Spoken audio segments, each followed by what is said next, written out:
Okay, well, here's a short video on the blower. There's the valve right here, and it just there's a ring inside of the stack. I'm going to turn it on here.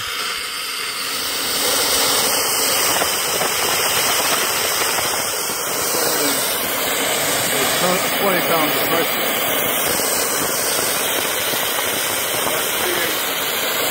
A lot of draft in the firebox. Like normally I'd have the stack on it right here.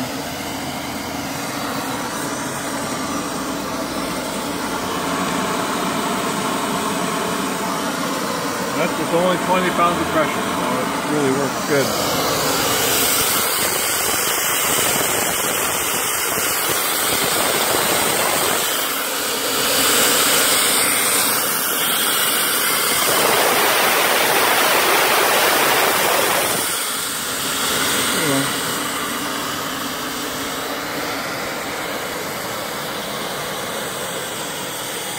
I'll put the stack back on.